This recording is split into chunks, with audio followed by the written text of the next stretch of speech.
ओम शांति। आज का प्रश्न है, श्री कृष्ण के जन्म के समय का प्रमाण क्या है?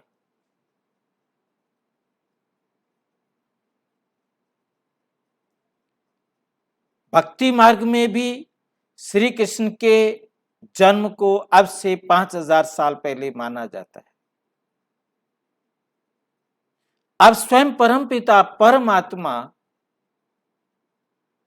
अशरीरी, अजन्मा, अयोनि, सर्वज्ञ, सर्वोच्च, जिसे सर्वधर्म परमात्मा मानते हैं, जो आकर पुनः गीता का ज्ञान सुना रहे हैं और आके समझाते बच्चे, श्री कृष्ण 33 करोड़ देवी देवताओं में सर्वोच्च देवता कैसे बना? सबसे अधिक पूजा, सबसे अधिक भक्ति, सबसे अधिक प्यार 33 करोड़ देवी देवताओं में श्री कृष्ण को ही मिलता है। उसने कब ये पुरुषार्थ किया था? कैसे ये पुरुषार्थ किया था? कैसे वो इस संसार में इतना ऊंच देवता कब बना था?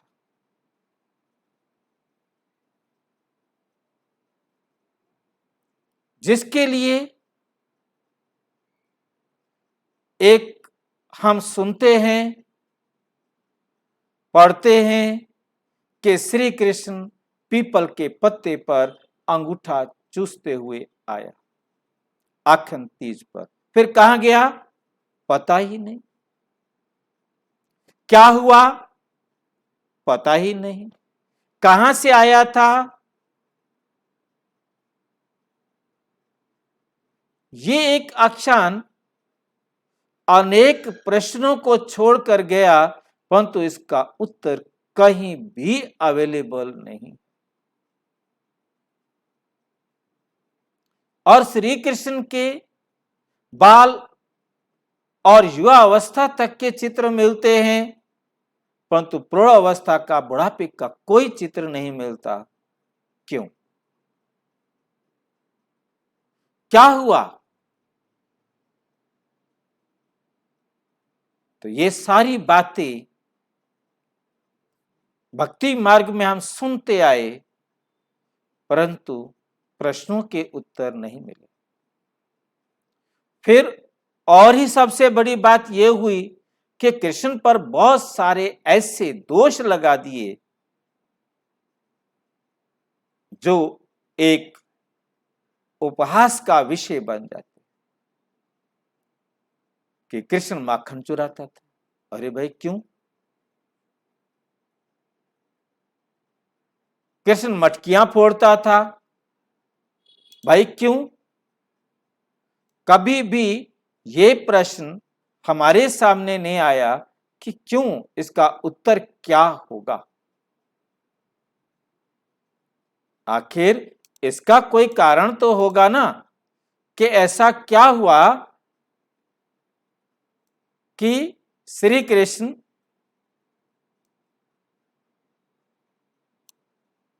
माखन चुराने वाला कैसे जो है बन गया? कैसे श्री कृष्ण माखन चुराने वाला बना? क्या किया था कृष्ण ने ऐसा जो कृष्ण के ऊपर ये लांछन या दोष लगाना पड़ा? फिर गोपियों के वस्त्र हरण किए। ये सारी बातें ऐसे लगती हैं कि जैसे ये गपोड़ हो, जैसे ये कहानियां हो। तो वास्तव में आज हम श्री कृष्ण के बारे में उन सत्यों को जानेंगे जो स्वयं परम पिता परम आत्मा आकर के समझा रहे हैं। अब परम पिता परमात्मा ने आकर श्री कृष्ण के बारे में क्या समझाया है, कैसे समझाया है, कैसे हम इसको स्वीकार करेंगे, कैसे हम इसको मानेंगे। इस बात को हम बहुत ध्यान से समझने का प्रयास करेंगे। और जो प्रजापिता ब्रह्मा कुमारी ईश्वरीय विश्वविद्यालय से जुड़े हुए हैं, वे तो इस बात को बहुत सहज समझ सकेंगे, और जो नहीं जुड़े हुए हैं उनसे रिक्वेस्ट है कि वे इसी वीडियो के डिस्क्रिप्शन बॉक्स में हमारा जो बेसिक कोर्स है राजयोग चित्र प्रदर्शनी, वो वीडियोस देख लेंगे तो आप इन बातों को बहुत अच्छी तरह समझ सकेंगे कि कैसे कृष्ण बनता है। अब हम देखेंगे कि स्वयं परमात्मा आकर श्री कृष्ण के जन्म के बारे में हमें क्या बताते हैं, कैसे बताते हैं, इनको हम प्रमाण सहित देखेंगे। क्योंकि परमात्मा से अलावा और कोई भी परमात्मा के बारे में श्री कृष्ण के बारे में बता नहीं सकता। बता सकता है क्या? हमें इस बात को बहुत अच्छी तरह समझना है। परमात्मा आकर हमें नर से नारायण, नारी से लक्ष्मी, मनुष्य से देवता, पतित से पावन बनाने के लिए आए हैं। तो आज हम देखेंगे कि परमात्मा आकर हमें कैसे समझाते हैं। इस बात को बहुत ध्यान से हम समझेंगे।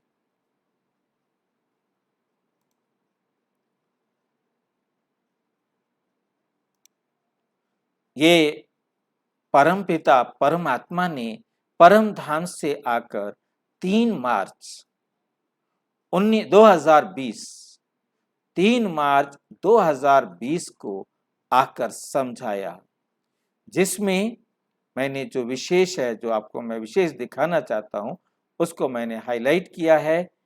ज्ञान से भी जानते हैं कि हम बैगर टू प्रिंस बन रहे हैं। हम ज्ञान से क्या जानते हैं कि हम बैगर टू प्रिंस बन रहे हैं। क्या बन रहे हैं?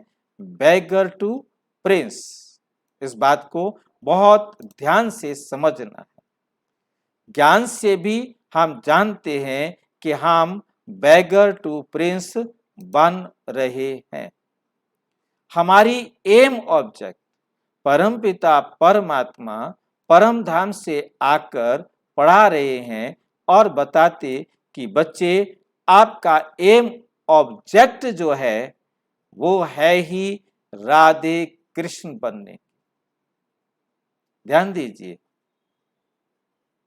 आज तक आपने स्कूल देखे, विद्यालय देखे, जहां डॉक्टर बनाए जाते हैं, इंजीनियर बनाए जाते हैं, टीचर बनाए जाते हैं, वहां परमपिता परमात्मा आकर कहते, बच्चे मैं आता हूं सारे संसार की आत्माओं को ज्ञान देकर क्या बनाता हूं। अब तक हम जब कोर्स किया था, हमें जब समझाया जाता था, तो हमें ये बताया जाता था कि आपने नर से नारायण बनना है, नारी से लक्ष्मी बनना है, मनुष्य से देवता बनना है, पतित से पावन बनना है। ये विद्यालय परमपिता परमात्मा आकर इस संसार में खोलते हैं। ठीक है कि नहीं? तो हमें बहुत अच्छी तरह से समझना है कि हमारा लक्ष्य क्या है। नर से नारायण बनना, नारी से लक्ष्मी बनना, मनुष्य से देवता बनना, पतित से पावन बनना, श्रेष्ठ बनना। तो यहाँ पर आज हम देख रहे हैं कि हमारा लक्ष्य परमपिता परमात्मा क्या समझाते कि ज्ञान से भी जानते हैं कि हम बैगर टू प्रिंस बन रहे हैं। बैगर बनेंगे तो हम प्रिंस बनेंगे। इस बात को बहुत ध्यान से समझना है। आज तक हम भक्ति मार्ग में गाते थे, तन मन धन सब तेरा, तेरा तुझको अर्पण क्या लागे मेरा। अब परमात्मा कहते, बच्चे प्रैक्टिकल में अपना तन भी, मन भी, धन भी मुझे दे दो। जब तुम ये तीनों मुझे दे देंगे तब तुम बनेंगे बैगर, फिर बैगर से तुम बनेंगे प्रिंस। जब तक कोई बैगर नहीं बनेगा, अपना तन मन धन मुझे नहीं देगा, जब उसका संसार में कुछ भी नहीं रहेगा, तब तक वो बैगर टू प्रिंस नहीं बन सकता। बिना बैगर बने प्रिंस नहीं बन सकता। पहली बात तो हमें अपनी बुद्धि में याद रखना है। हमारी एम ऑब्जेक्ट ब्रह्मा कुमारी ईश्वरीय विश्वविद्यालय के अंदर पढ़ने वाले विद्यार्थियों की एम ऑब्जेक्ट ही ये राधे कृष्ण बनने की। जबकि मैंने बताया इस डेट से पहले मैंने कभी भी नहीं सुना था कि हमारा एम ऑब्जेक्ट राधे कृष्ण बनना है। हमने ये तो सुना था कि हम विष्णु चतुर्भुज बनेंगे, लक्ष्मी नारायण नहीं।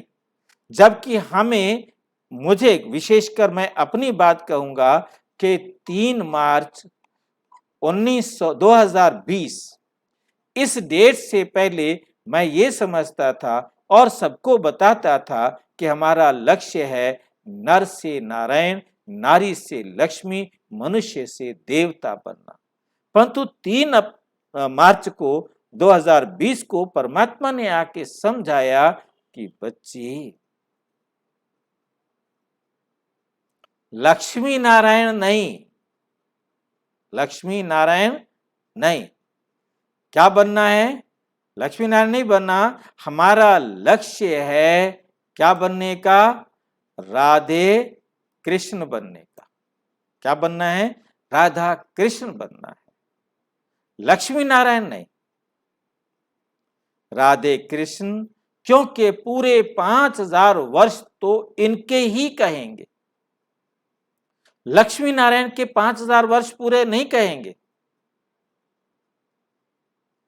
पूरे 5000 वर्ष तो इनके ही कहेंगे, लक्ष्मी नारायण के तो फिर भी 20-25 वर्ष कम हो जाते हैं। ये लाइन जिन्होंने ब्रह्मा कुमारीज का कोर्स नहीं किया उन्हें समझने में थोड़ी सी दिक्कत आ रही होगी। मैं यह स्पष्ट कर देता हूं क्योंकि मैंने अभी आपके साथ चर्चा की कि लक्ष्मी नारायण के चित्र, राधा कृष्ण के चित्र बचपन के मिलते हैं, युवा अवस्था के मिलते हैं, प्रौढ़ावस्था के नहीं। और लक्ष्मी नारायण के प्रौढ़ावस्था के चित्र मिलते हैं, उनके बचपन के नहीं मिलते। अब परमपिता परमात्मा ने समझाया, बच्चे जब राधा और कृष्ण बड़े होते हैं, उनका विवाह होता है, उनका नाम लक्ष्मी नारायण रख करके विवाह कराया जाता है। इसलिए आज तक विवाह के समय लक्ष्मी नारायण के रूप में दोनों को बिठाया जाता है। विवाह करके घर में लाते हैं तो कहते हैं हम लक्ष्मी ब्याह कर आए। और लड़की के घर पर दुल्हा का जो स्वागत किया जाता है वो नारायण के रूप में किया जाता है। फेरे के टाइम पर दोनों को लक्ष्मी नारायण के रूप में चक्कर लगाने के लिए, फेरे लगाने के लिए घुमाया जाता है। और राधा और कृष्ण के नाम परिवर्तन हुए शादी पर, इसलिए आज तक विवाह के समय नाम परिवर्तन करने का भी नियम है। नाम परिवर्तन करने का भी नियम है। तो हमें बहुत अच्छी तरह से इस बात को समझना है कि राधा कृष्ण जब बड़े हुए तो उनका नाम लक्ष्मी नारायण रखा गया। ठीक है। अब लक्ष्मी नारायण बड़े होने के बाद बने ना। अब लक्ष्मी नारायण से वन शुरू होगा, परंतु लक्ष्मी नारायण पूरे 5000 साल का तो चक्कर नहीं लगाया।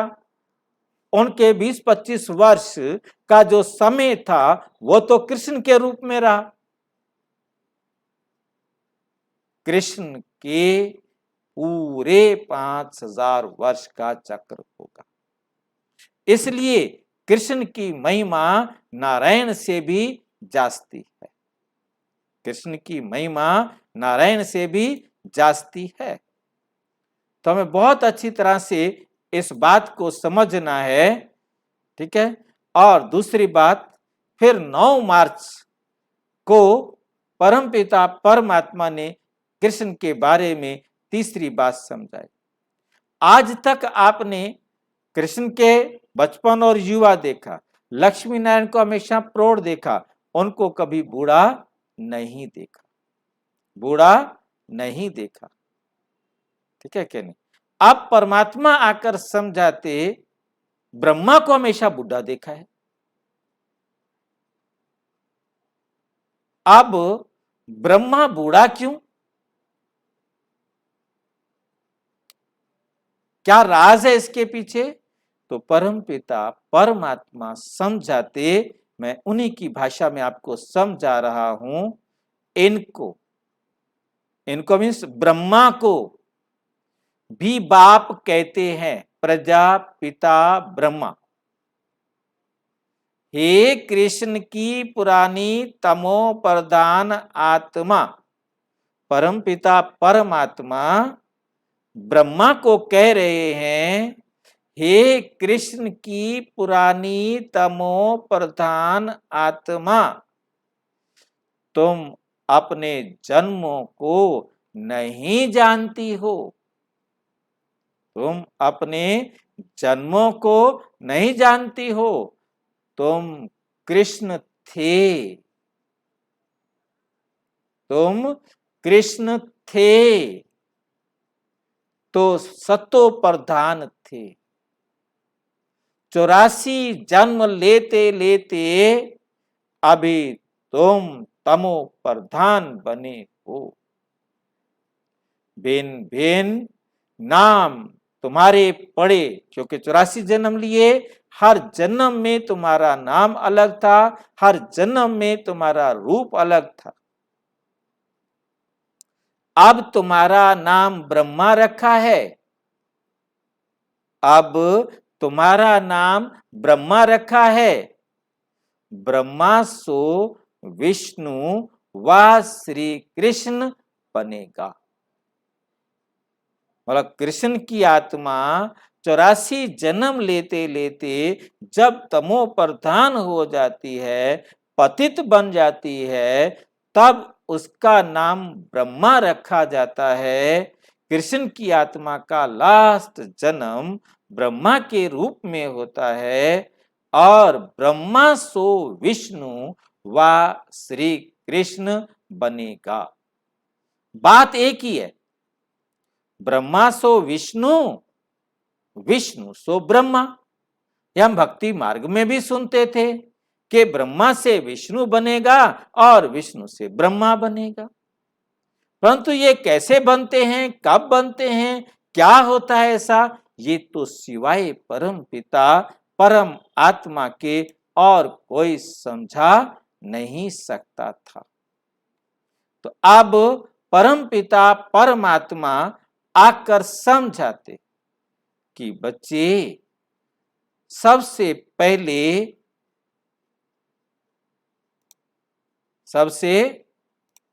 पहले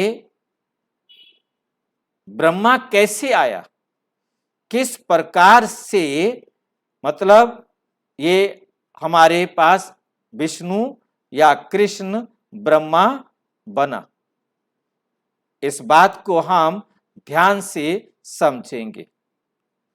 आप देख रहे हैं कि यहां हमें नीचे विष्णु दिखाया है, ये विष्णु खड़ा हुआ है, और इधर नीचे ब्रह्मा और सरस्वती बैठे हुए हैं, ये तपस्या कर रहे हैं। तो परमपिता परमात्मा ने पहले हमें समझाया हुआ है कि गीता में भी लिखा, मेरे मध्याजी स्वरूप को याद कर।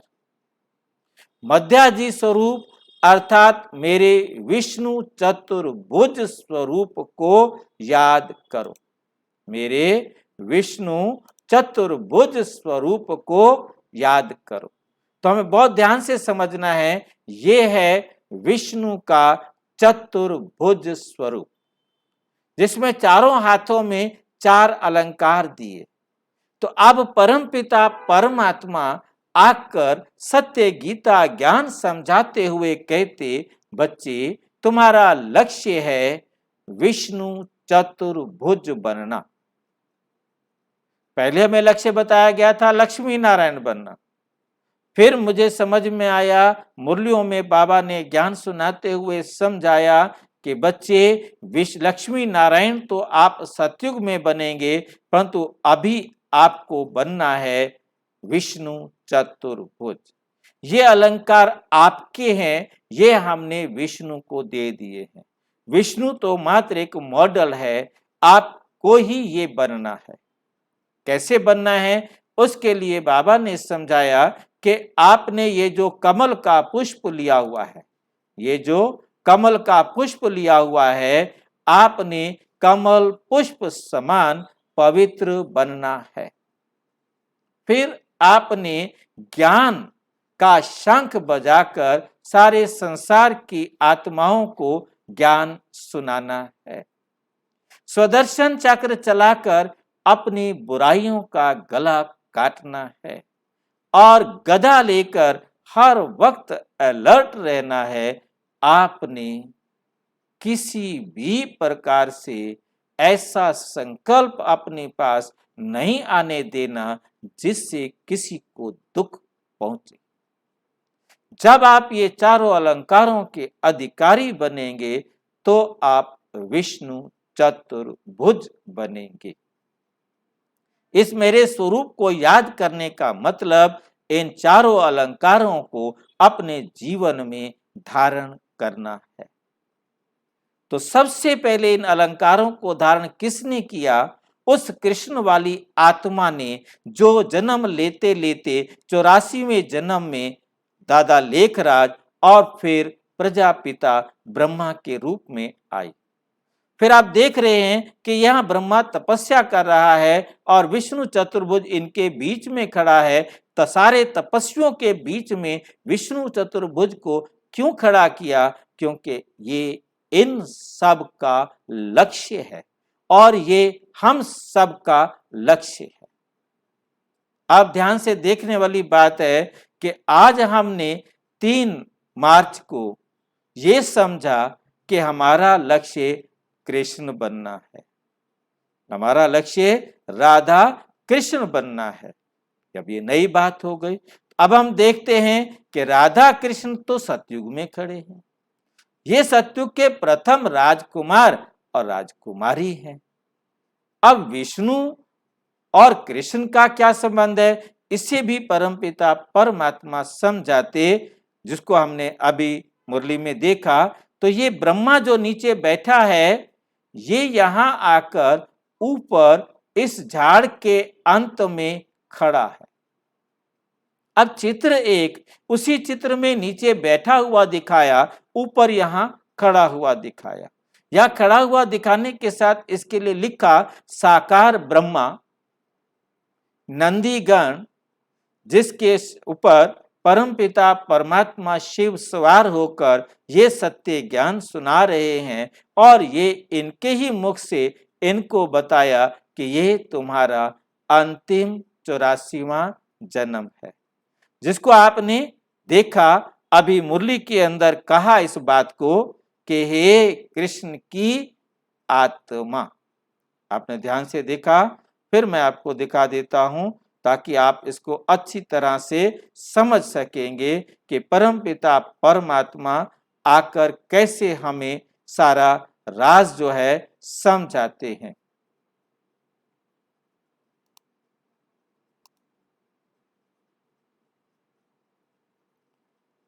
ब्रह्मा की आत्मा को ही परमात्मा आकर कह रहे हैं कि हे कृष्ण की आत्मा।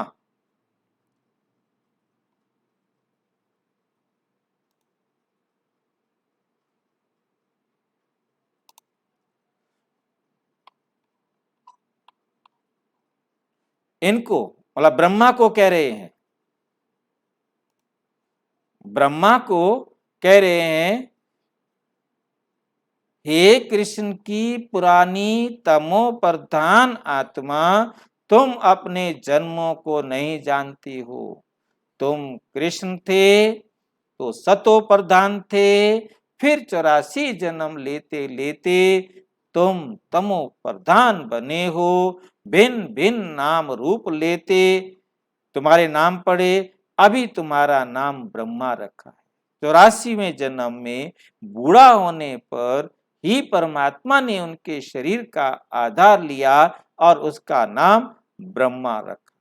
फिर ब्रह्मा सो विष्णु, तो अभी हमने चित्र के माध्यम से देखा कि ब्रह्मा ही क्या बनता है, विष्णु बनता है। अब आप इस चित्र को थोड़ा ध्यान से देखेंगे। इसी चित्र के लास्ट में पेड़ में कमल का फूल दिखाने का क्या लाभ, क्या मतलब, कोई रीजन तो होगा ना। तो परमात्मा समझाते, बच्चे कमल के समान पवित्र रहो। और वास्तव में जब ब्रह्मा बाबा कमल फूल समान पवित्र बन गए, चारों अलंकार इन्होंने अपने जीवन में धारण कर लिए, अर्थात जब इन्होंने संपूर्णता को प्राप्त किया, तो इधर बिल्कुल वही बात आप ध्यान से देखेंगे कि श्री कृष्ण पीपल के पत्ते पर ये कृष्ण के रूप में जन्म लेते,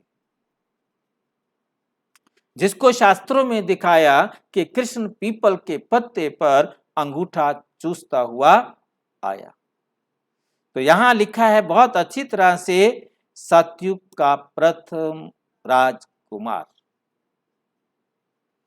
ब्रह्मा जब विष्णु चतुर्भुज कंप्लीट बना, तब इसका नाम रखा गया ब्रह्मा सो विष्णु सो श्री कृष्ण, सो श्री कृष्ण।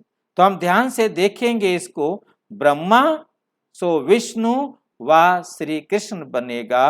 बात एक ही है, ब्रह्मा सो विष्णु व विष्णु सो ब्रह्मा, जो भी कहें बात एक ही है। तो हमें समझ में आया कि श्री कृष्ण के ही 3 रूप हैं। जब श्री कृष्ण युवा अवस्था में आते हैं, तो उनका नाम, राधा और कृष्ण का विवाह होने पर उनका नाम होता है लक्ष्मी नारायण, इसलिए विवाह के समय पर नाम परिवर्तन हुआ। और जब वो बड़े हुए, लक्ष्मी नारायण के बाद जन्म लेते लेते पतित हुए, तमो प्रधान हुए, तब वृद्ध अवस्था में परमात्मा ने उनके शरीर का आधार लिया और उसको नाम दिया प्रजापिता ब्रह्मा। और प्रजापिता ब्रह्मा के रूप में उसने गीता का ज्ञान लिया परमपिता परमात्मा शिव से, और मध्याजी भव बन के श्री कृष्ण के रूप में जन्म लिया। तो आज हम देखेंगे कि श्री कृष्ण के जन्म के बारे में और गुह्य राज कब होते हैं, कैसे होते हैं, इनको हम बहुत अच्छी तरह ध्यान से समझेंगे। ये परमपिता परमात्मा ने ज्ञान सुनाया 6 अगस्त 2022 को। ये मुरली रिवाइज हो रही है, परंतु ये सारी मुरलियां, चाहे वो मार्च वाली थी या ये थी, ये सारी मुरलियां 1969 से पहले सुनाई गई है। परंतु क्योंकि मेरे पास ये मेरे सामने आज आई हैं, तो मैं आज इनका अर्थ जो समझ पा रहा हूं, वो मैं आपको बताने का प्रयास कर रहा। तो इसमें प्रश्न पूछा गया है कि सतयुग की राजधानी स्थापना कब और कैसे होगी, जिसे परमपिता परमात्मा ने समझाते हुए कहा, जब सारी पतित सृष्टि की सफाई हो और पुरानी सृष्टि का विनाश हो। आप देखते हैं कृष्ण का जन्म हो जाता है, परंतु किसी को भी नहीं पता लगता, कंस भी ढूंढ ढूंढ कर थक जाता है। और जब कृष्ण बड़ा हो जाता है और जब वो कंस का वध करता है, तब सब समझ जाते हैं, हाँ कृष्ण का जन्म हो चुका है।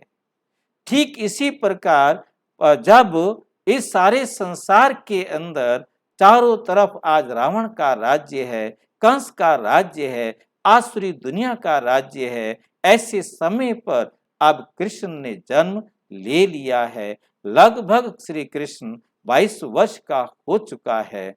अब इसको समझने के लिए कैसे परमात्मा समझाते हैं, तो कह रहे हैं कि कब प्रकट होगा, कब सबको समझ में आएगा, जब इस संसार से आसुरी सृष्टि का विनाश होगा।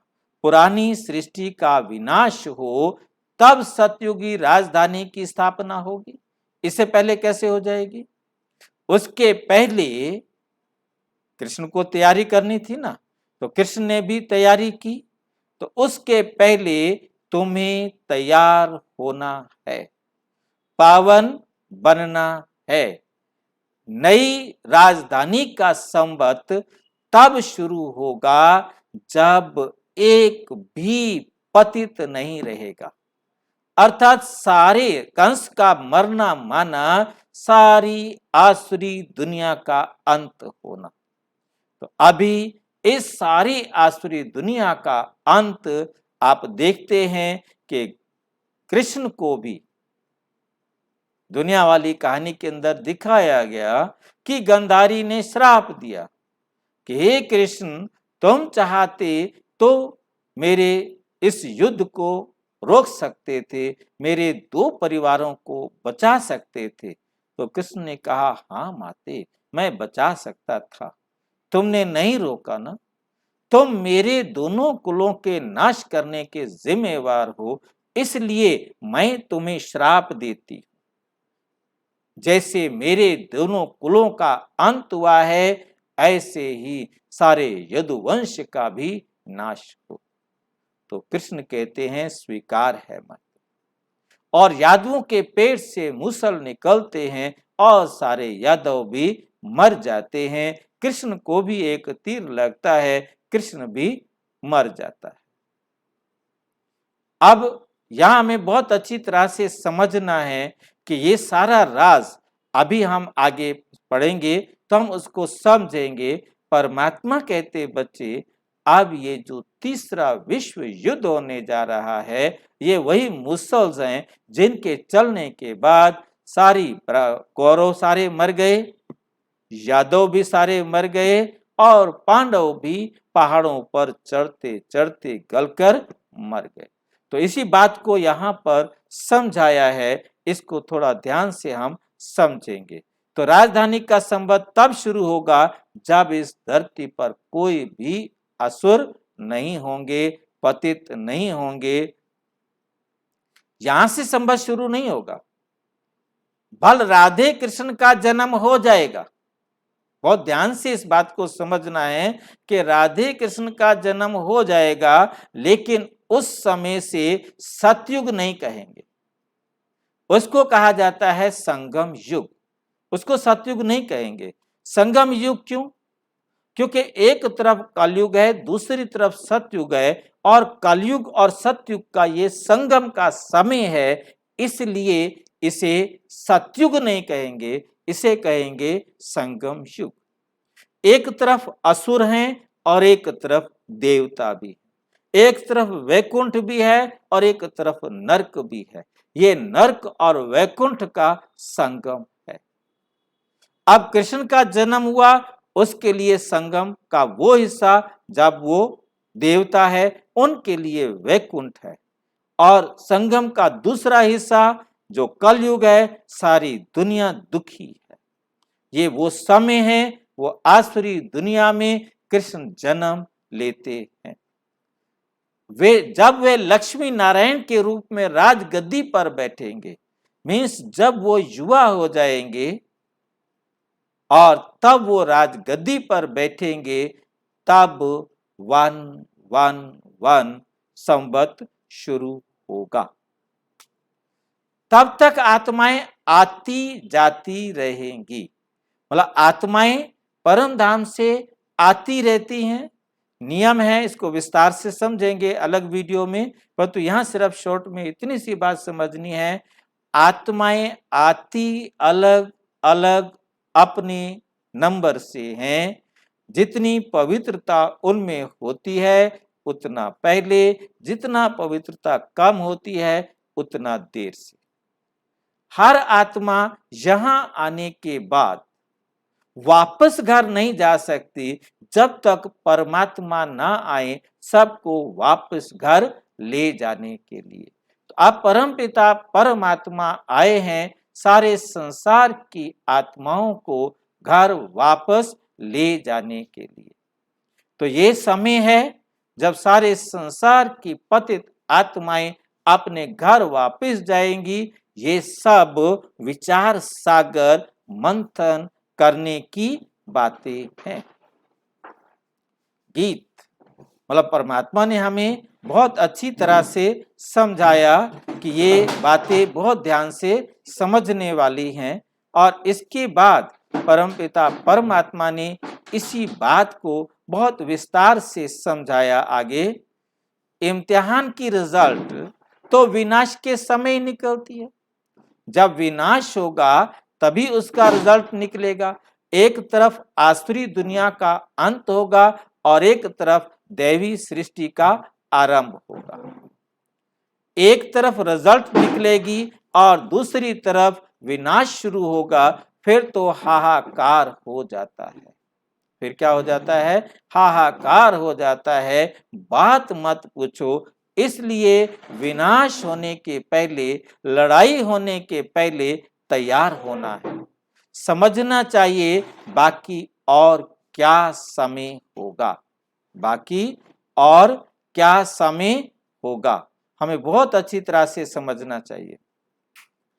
और ये भी जानते हो कि जब हमारी राजधानी स्थापन होती है तो ये सारी सफाई भी होनी है।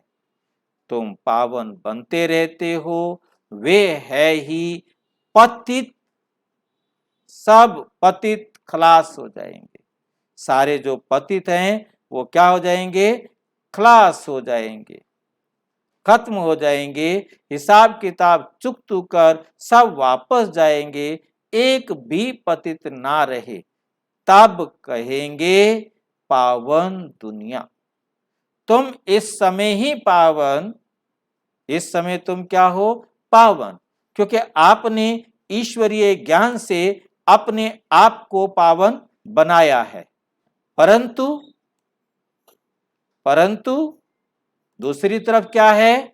आसुरी दुनिया है। सारी दुनिया तो पावन नहीं बनी है, सारी दुनिया तो पावन नहीं बनी है, तो पावन बनेगी जरूर। जब विनाश होगा तब सारी दुनिया पावन होगी। इसको नई दुनिया कहेंगे।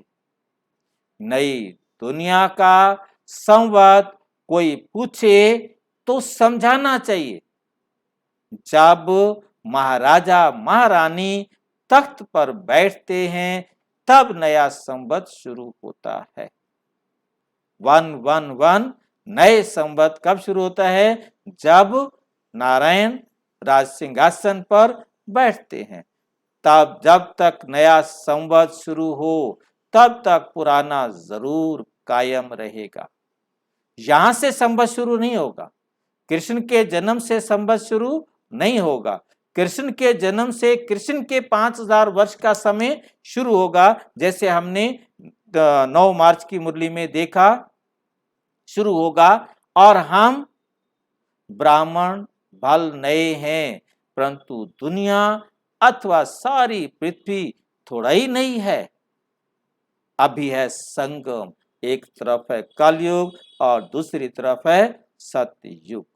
तो सतयुग के संगम पर कलयुग के बाद सतयुग को आना है। हम कहते ही हैं first Prince princess Radhe Krishna. जैसा आपने पिछले चित्र में देखा कि सतयुग के प्रथम राजकुमार राजकुमारी राधा कृष्ण।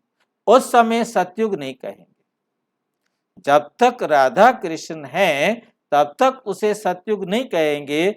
जैसे ही सतयुग में वो आएंगे, युवा होंगे, तो उनका नाम तुरंत परिवर्तित हो जाएगा लक्ष्मी नारायण, और तख्त पर बैठेंगे। जब तक तख्त पर नहीं बैठे तब तक सतयुग शुरू नहीं। तब तक कुछ ना कुछ खिटपिट होती रहेगी। बल राधे कृष्ण आ जाते हैं, क्योंकि संगम पर आ गए। देखो, ये है विचार सागर करने की बातें। सतयुग जब शुरू होगा तब संवत शुरू होगा। सूर्यवंशी डिनाइस्टी का संवत, फलाना संवत, परंतु प्रिंस प्रिंसेस का कभी भी संवत नहीं होता। बाकी बीच के समय में आना जाना होता रहता है। छी छी, मनुष्यों को भी जाना है, जितने भी पतित हैं सबको जाना है। कुछ ना कुछ बचे हुए रहते ही है ना। जो भी बचे हुए होंगे वे भी वापस जाएं, टाइम तो लगता है। कौरव, कौरव किसे कहते हैं? जो परमात्मा से विपरीत बुद्धि है। पांडव, जो परमात्मा से प्रीत बुद्धि है। यादव, जो विनाश करने वाले। ये सब के सब जाते हैं। ज्ञान सागर भी समझाते हैं। तो हमें समझ में आया कि ब्रह्मपुत्रा नदी, तो हमें बहुत अच्छी तरह से इस बात को समझना है कि श्री कृष्ण का जन्म हो चुका है और 1936 तक 100 वर्ष होंगे। उससे पहले, क्योंकि परमात्मा ने विनाश की डेट नहीं बताई। क्यों नहीं बताई? परमात्मा कहते बच्चे आप टाइम कॉन्शियस हो जाएंगे, इसलिए विनाश की डेट 1 सेकंड पहले भी नहीं बताऊंगा। संगम युग 100 वर्ष का है, परंतु किसी को ये मालूम नहीं कि मैंने कब इस ब्रह्मा के तन का आधार लिया। इसलिए ये पता लग जाए तो सभी निश्चित कर देंगे कि विनाश कब होगा। इसलिए विनाश की डेट भी वो निश्चित नहीं कर सकते, परंतु अब स्पष्ट होता है कि श्री कृष्ण का जन्म हो चुका है और नारायण के रूप में राज सिंहासन को वो प्राप्त करेंगे। जैसे ही विनाश होगा, परिवर्तन होगा, आसुरी सृष्टि का अंत होगा, तब कौरव, यादव, पांडव तीनों सारी आत्माएं परमपिता परमात्मा के साथ वापस परम धाम जाएंगी। जो ये सब सफाई तीसरे विश्व युद्ध के बम्स और मिसाइल के द्वारा हो जाएगी। फिर से ये दुनिया 100% प्योर होगी और श्री कृष्ण, राधा, लक्ष्मी नारायण के रूप में राज सिंहासन को स्वीकार करेंगे और फिर से नया कल्प शुरू होगा। ओम शांति। और अच्छी तरह से समझना हो तो प्रजापिता ब्रह्मा कुमारी ईश्वरीय विश्वविद्यालय के किसी भी सेवा केंद्र पर संपर्क करें। और यदि कोई प्रश्न हो तो 9213106986 पर केवल टेलीग्राम करें। 9650692270 पर केवल व्हाट्सएप करें, फोन नहीं। ओम